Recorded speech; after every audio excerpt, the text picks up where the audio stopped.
Welcome back to the Artie Lange Show. Well, I want to welcome back to the show one of my favorite guests we've ever had, one of my favorite baseball players ever played. This guy pitched a perfect game. He played on 2 World Series champions, and now he's enjoying life, and he should be. He deserves it. The great David Wells is with us. David, what's up, buddy? I'm out in the bay doing some lobster fishing, bro. God bless you. God bless you. Well, now, describe the scene. Are you with friends, or are you with broads, or what's going on? I'm with my buddy, and my wife's at home. And by the way, she wants to kick your ass talking crap. No, I know. You were, listen, we talked like a couple of guys, but of course, unfortunately, it was on the radio. And you were nice enough. Give you some shit, so it's all right. You were nice enough to have a great sense of humor about it, but I deserve it. I do. I officially apologize. I'm sorry. I don't sweat the small stuff, dude. No, you shouldn't. I mean, you really do. Really, people, you should give lessons on how to live life. You just you're enjoying yourself, and as a fan of yours, I like to see that. You know what I mean? I do. I hear you squawking. You're right. I'm at work. What now? Where are you? What part of the world are you in? I'll text you a picture. I'm looking at downtown San Diego. Oh, all lit up. Wow, cool. Now you going for lobster? Yeah, we've caught 5 already. So nice. What size? Good size lobsters out there? Yeah, probably 2, 3 pounders. So you're a fisher and a hunter. You do all that stuff. I do everything, man. Why not? What do you go hunting for when you hunt? Whitetail. Really? Yeah. Yeah, I do a lot of deer hunting, but I do ducks, geese, dude, anything. I'm whacking everything. Nice. And what about fishing? Other than lobster, you go out for big game fishing ever? I'm not big on going way out there. I get seasick, but right. I like going. I like to fly fish. I like to do all that. Okay. Yeah, so I try to do everything outdoors. I mean, hunting is great. It's good for kids. It's good bonding with your kids, your friends, and all that. You can, the land offers a lot. You can eat vegetables off it, and you can eat meat off it. Like venison is outstanding. So, but I eat everything I kill, and you get all those anti-hunters, and you get PETA and all that. Jump down your neck and all that. But if you don't do it, they get overpopulated, and that's why a lot of people get in accidents. Yeah, when they're driving in the highway and the back roads and all that, they're getting a deer comes out, and then they swerve to not hit the deer, and then they hit a pole. Right.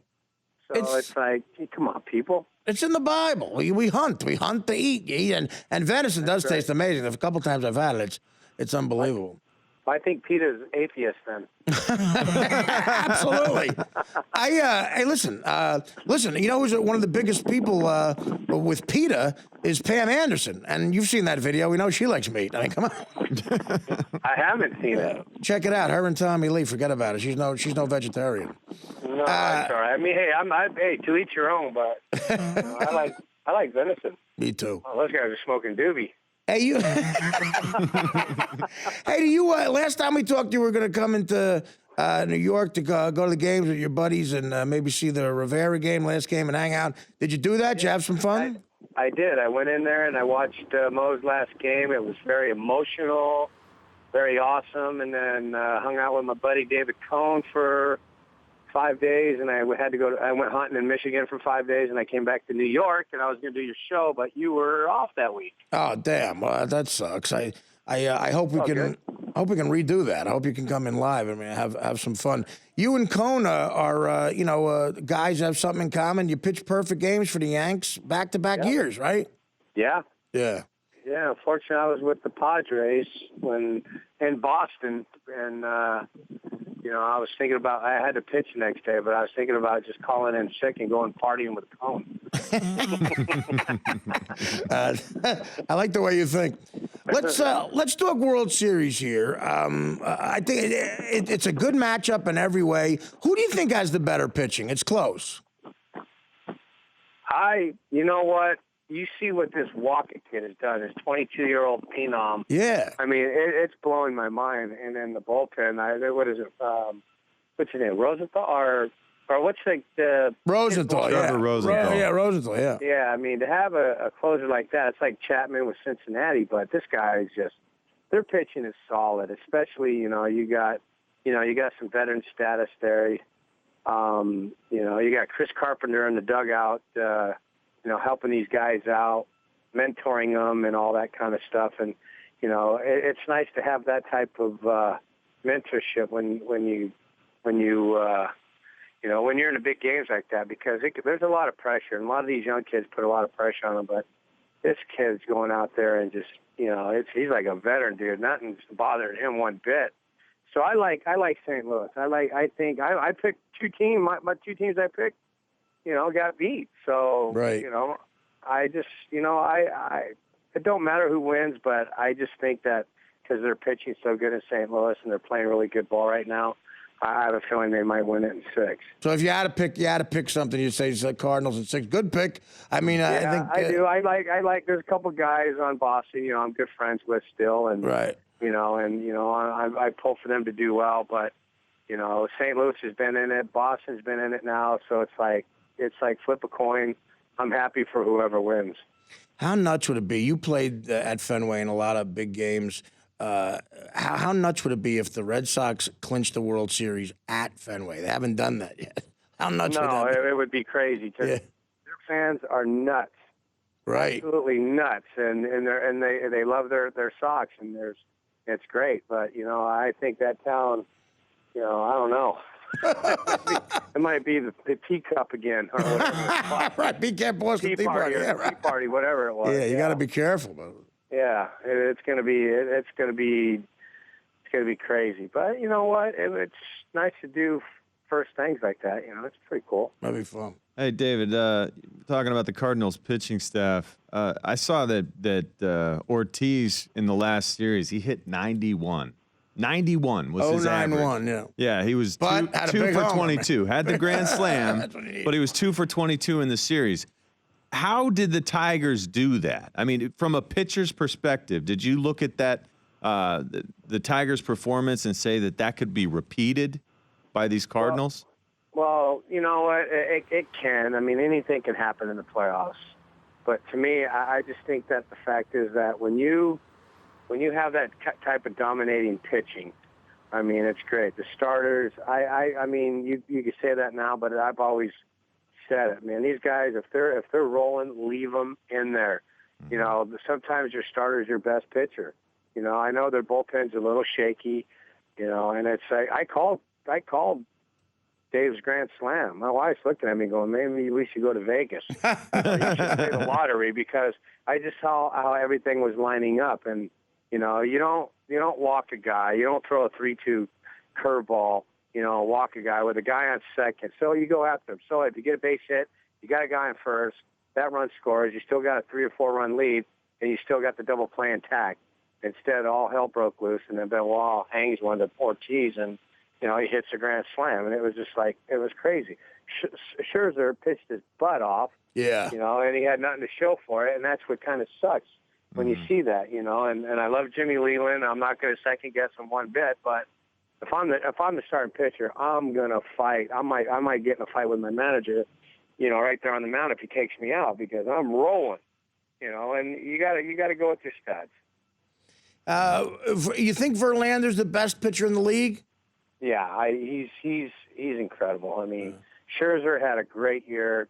Tip your cap to him, but he's that type of pitcher. He's got no hit ability, just like Verlander. I mean, it's just crazy how these guys are pitching. But you have to be smart. You just can't go out there and hump up and throw. Sometimes they takes them off, and it's 96 with great movement. I'd rather have that instead of 98 flat.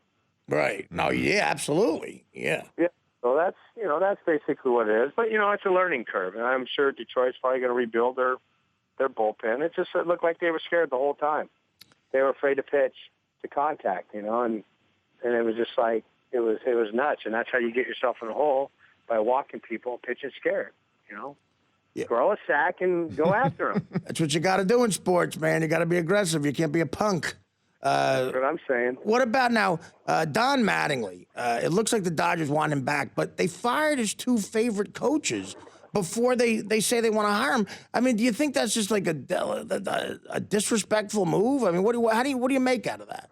I don't know. When it's within, I don't know who they fired. By the way, I don't even know. They fired a bench coach, and a scout. See, I have the bench coach Hillman and advanced scout Taylor, Trey Hillman and Wade Taylor, who were two really close to Mattingly. And then I mean, to me, it's like we want you back, but we're showing you who's boss. And this was after he just said that he would like to have everyone come back with them. Yeah. Since his contract said that with the win in the division series, he is back for 2014. Right. Right. Well, it is.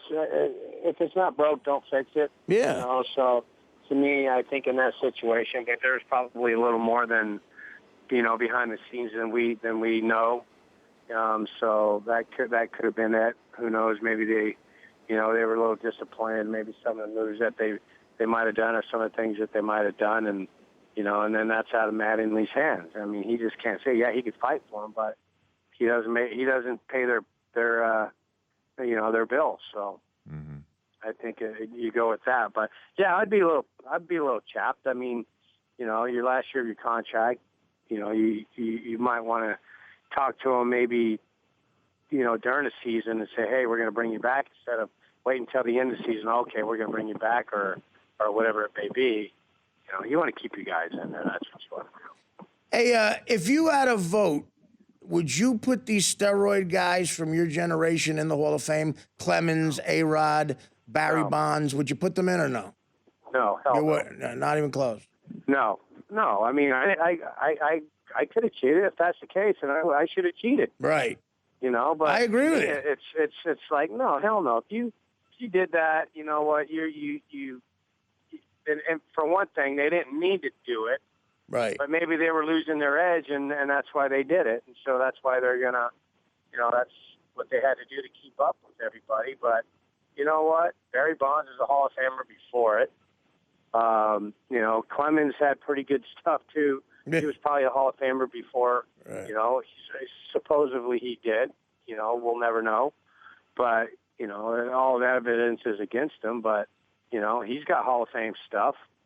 So to me, it's like if you get caught, they shouldn't do it. And I don't think the committee's going to allow it. I don't think they'll get in. But I don't understand some of these writers, these guys who have the vote, have that right to vote these people in, and they don't do it. But they say they're going to vote. I heard someone saying they're going to vote for these guys every chance on the ballot. That's BS, if you ask me. Right. Put Bernie Williams in there, man. He was the best hitter for a decade. Why not? You're right. If they're going to put them in, absolutely put Bernie in. Yeah, and if they're not, he doesn't get the votes, but Rafael Palmeiro, he gets them, and I love Rafi. He's a good dude, but Sammy Sosa's going to get the votes. McGuire's going to get these votes and all that stuff. So, that's crazy. It's preposterous, I think. But you know what? It's these writers that, they do it. They have that opportunity, and and I think because the guys, if you don't talk to them during your career, they're going to shun you. It becomes personal. I think there's merit to that. Yeah, it becomes personal, which it shouldn't be, but it sucks, Yeah. Hey, David, the Giants just gave Tim Lincecum $35 million for 2 years. After his ERA for the last two seasons, it was like 4.76 or something like that. Did they overpay the guy? Who's this? Tim Lincecum. You know what? No, because he won two Cy Youngs in 3 years. Mm-hmm. I don't think they overpay. You're entitled to have a bad. You're entitled to have a bad season, or two, and all that. Look what Barry Zito did. He had pretty good numbers, and then he signs that $125 million contract, and then all of a sudden he craps the bed, and he hasn't done anything since. Yeah, right. He's $125 million richer, but you know what? I tip my cap to him because, he didn't lay down. He took all the criticism, and he went out there, and he ended up having, a partial good year and doing all that kind of stuff. But, I think if you got the mindset and you don't let the media, you don't let the, the crowd, the fans get to you, you just hold your own, I think you're going to be all right. David, I think they'll come back. One of the most disappointing days as a Yankee fan was the day I heard you got traded to the Blue Jays. I didn't care about Clemens. I didn't care about anything. I was like, we just had the greatest season of all time. And Wells did an amazing job. We're going to win with David Wells. We don't have to break this up. He's a popular guy. I just hated it. I just want to ask you, I mean, you were a pro. You went out and you pitched great for the Blue Jays. But I want to know, be honest with me, how disappointed were you? And how do you find out? Does Cashman call you at home? Like, how do you find out about that? Well, I was pissed off. I mean, I first day of camp.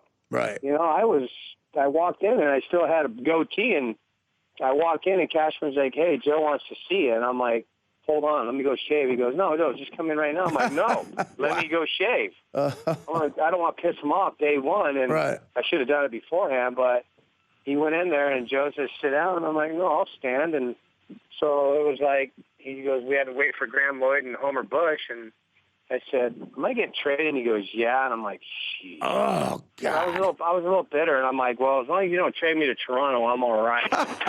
And he just looked at me, and I'm like, "You traded me to Toronto, didn't you?" I'm like, "For who?" And he goes, "For Clemens." And I'm like, "Are you kidding me?" He said, "I didn't want to go back to Toronto. They released me in 23. Right. Man. So Torre told you. What's that? So Joe Torre told you. Yeah, Joe Torre told me, and yeah, it was a mess. It was just a pain in the ass. But you know, you deal with it. And I went out, but I did my job. I'm not going to lay down. Of course not. No, that's not the type of guy you are. But as a Yankee fan, you know, I'll tell you, I had a couple of pops, man, and I booed Clemens. And chanted your name. I mean, come on. We gave him rings. He whined a little bit. We were like a jewelry store. Come buy a ring from us. I mean, those are your rings he's wearing. It just sucks. Right. Yeah. That's what I say. Yeah. Maybe we need to have Cashman and the boys hook me up with some rings. Yeah, exactly. Just put my name on it. It's all right. It goes in the archives there in my little museum I have. Dude, Clemens has your jewelry. Bottom line. It's all good. No, I know you're fine. Clearly, you're a happy guy. But as a fan, was I disappointed about that. And I got news for you. You know for a fact, every other fan was too. There wasn't anybody in love with that. I don't care who we traded for. Yeah. And it turns out he was juicing anyway the whole time. Well, you know. Yeah. Maybe they like those guys. I don't know. Right. Yeah. Maybe I should have. They like headlines, yeah. Well, listen, Dave, I really appreciate you coming on. You got your prediction. If you got to predict somebody, you say Cards maybe in 6 because of the pitching. Yeah. And if you're ever in town again, please try to stop by. Hopefully I'll be around. And I would love to. Yeah, it'd be fun. I would love to. Call anytime, guys. I love this show, man. It's awesome. All right, Dave. Thanks, buddy. Go catch some lobster. I'll talk to you soon. All right, buddy. Later on, buddy. All right, see you guys. The great David Wells.